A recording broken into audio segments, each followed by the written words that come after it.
that? It's very exciting. You know, we were together with Shawn the last fight before Devin Alexander, and so we worked a lot together. And then we've been, you know, as they returned to the camp here, we've been working together again.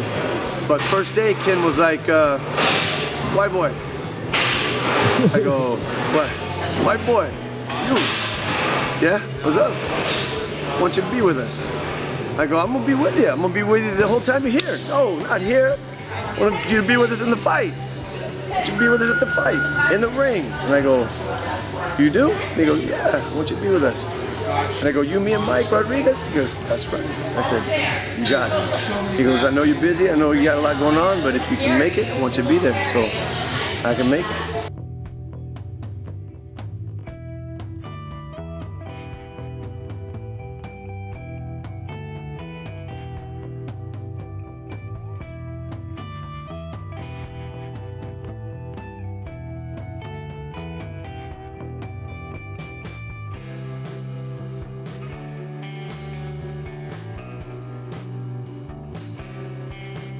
Big music. Let me ask you this about just the hypoxic training. How does that, it's new science, you haven't been doing it that long, but you already, the fighters all say they notice a difference. Big difference.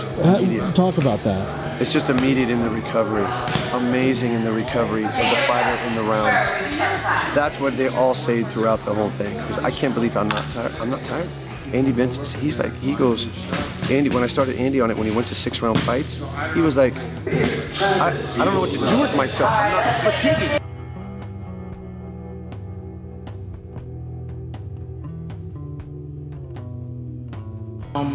The one thing that you lose as an athlete when fatigue starts to set in is your basic, your fundamental, your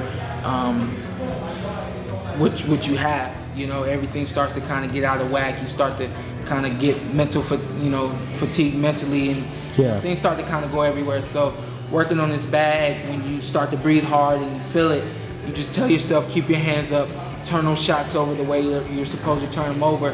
And then before you know it, when you're in the actual ring sparring or in a fight or just, you know, catching mitts or whatever, you don't have that fatigue, but you still have that mental state of staying in position, working hard, and also being sharp and crisp with everything you do. So it all translates over.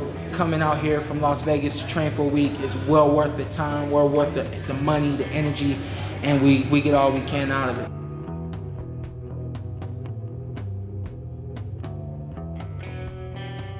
Yes. You want to slow you don't want to do a lot of You want to incorporate proper technique. Use his legs, his hips. That's such a key factor.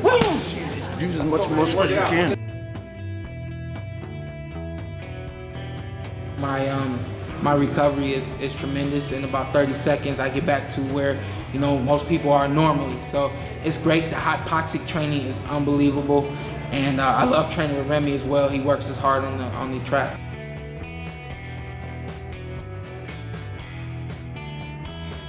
You know, as we talked in the past, it's all about layers. Right. You can't put everything in on somebody in the very beginning. You know, unload everything you know. Just little by little, each fight, if you're with them, if what you do in that one fight, the first fight works, they invite you back.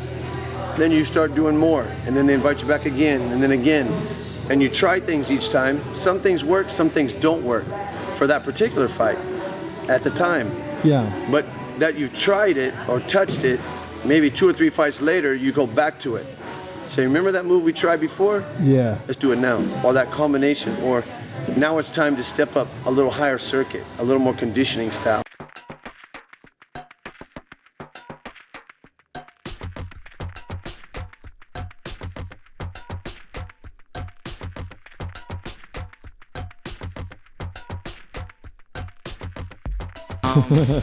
I mean, I can't tell you, man. My dad and I, we're gonna write a book. I'm gonna write a book, and you guys will understand why I smile when I talk about my dad, because he's really built a champion. He really has. And you know, from the time I was 8 years old, I can remember getting ready for a tournament. Anybody who knows Ohio knows that in the wintertime, you can't run.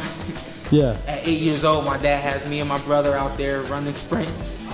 After we finish a sprint, we're like pros at 8 years old, he's telling us to hold our breath and recover, you know? Yeah. So it's things like that that you just develop and it becomes a part of you.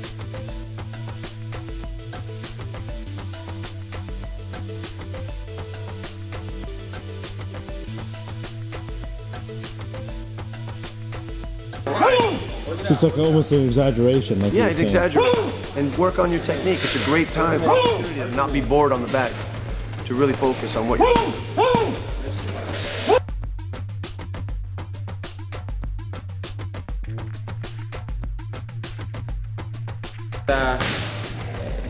It's the hardest part about what I do because I'll be honest, I have a sweet tooth. The first two things you named, cookies and cupcakes, is what I'm about. It's my life.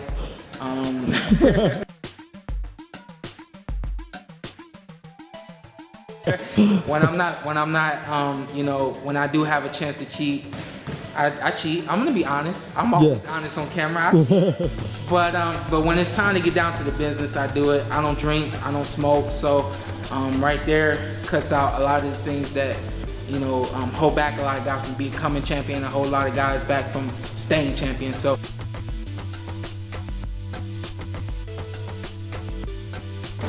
Bruno, Shawn, they're doing a lot of track workout, the explosive sprint training. Yeah. And, they're, like for Shawn now, sparring is real key.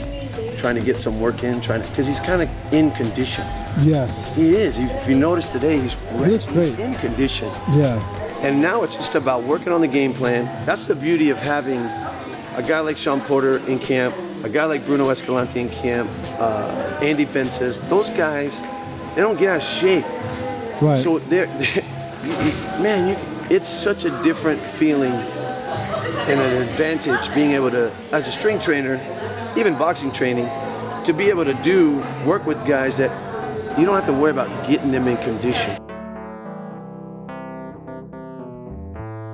Yeah. There's obviously days that they're down, there's days that they're not the greatest, right? But we don't go hard every day anyway.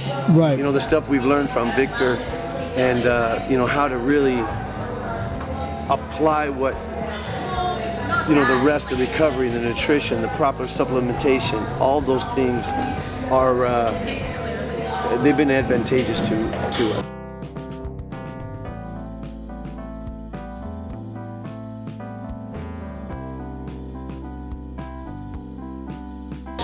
And they kind of go all hand in hand, it seems, too. That you can't do the sprint training without really doing the supplementation. You shouldn't without the hyperbaric and also the hypoxic. All those things. The deep tissue massage that he implies, employs. There's like so many. You break yourself down so much, and a fighter. The thing about the fighter is they're used to doing that. And not saying anything. And they will adapt to whatever you do. You beat them down. If you're a coach that beats your fighter down, they'll adapt to it. They'll be successful to a point. Right. We've seen it in the past. Why is that kid only 26 years old and he basically looks shot? Why? Or that kid looks in great condition, but he ain't got nothing in the fight. He doesn't have anything. Well, I don't get it. He looks so good. There's so many factors that we do that you can get away with the fighter athlete, because the fighter athlete is used to punishment, pain, continuing on the next day even though they don't feel it, continuing on in the fight even though they're out on their feet. They're used to that. So they can mask, they can hide, they can adapt to so many things. It doesn't mean it's good for you.